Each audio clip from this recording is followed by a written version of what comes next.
Hi, I'm Erin. And I'm Becca. And we're talking about the Iranian hostage crisis. November 1979. Fanatical supporters of Iran's new leader, the Ayatollah Khomeini, storm the U.S. Embassy in Tehran and take everyone they find there hostage. On November 4th, 1979, an angry mob of young Islamic revolutionaries overran the U.S. Embassy in Tehran, holding 66 Americans hostage. Ronald Reagan came into office, and the Americans are released as soon as he finished his inauguration speech. This raises the question whether or not the crisis was Jimmy Carter's fault. Long before this crisis, Iran was already having issues with the United States and Britain over oil.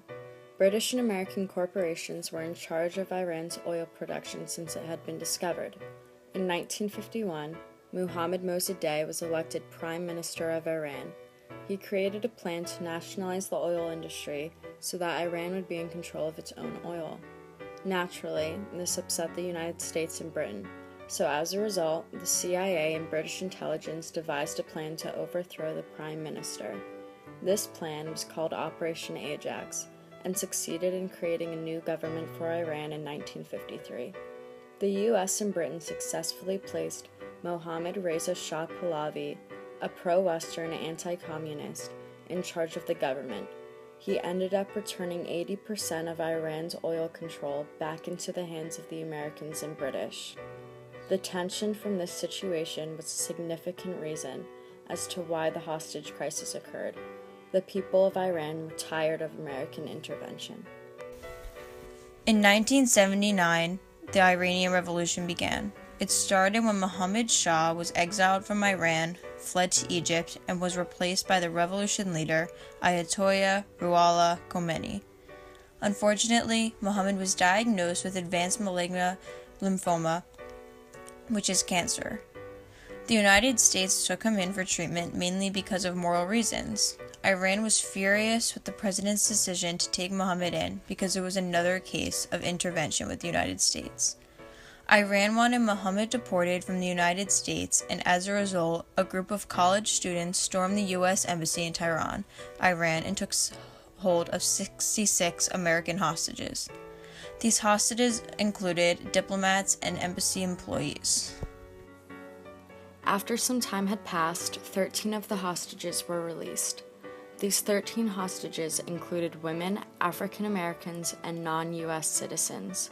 Soon, the 14th hostage was let go because of developed health issues. 52 of the remaining hostages were kept until the crisis ended. No hostage was killed or severely injured, but they were treated terribly in a demeaning manner. The hostages were often blindfolded and shown on TV in front of yelling crowds. They were unable to speak, read, and could rarely change clothes. In response to the crisis, President Jimmy Carter launched a rescue mission called Operation Eagle Claw. A rescue team was supposed to be sent into the embassy, but a severe sandstorm resulted in the malfunction of some of the helicopters and ended with 8 American deaths before the plan had truly begun. Operation Eagle Claw was then aborted. The hostages were held for 444 days and let go a few hours after Ronald Reagan's inauguration in 1981. The Iranian hostage crisis completely impacted the result of the 1980 presidential election. Many believe that the crisis cost Jimmy Carter his second term. Because of President Carter's inability to resolve the problem, he was portrayed as weak and inefficient. This gave Ronald Reagan a significant advantage. Jimmy Carter was solely focused on the hostage crisis, so, as a result, he spent less time working on his presidential campaign. Rumors circled that Reagan's campaign staff negotiated with Iran to ensure that the hostages would not be released before the election. Of course, Ronald Reagan denied these claims. At the end of the election, Ronald Reagan became president, and the hostages were let go on the day of his inauguration, just hours later.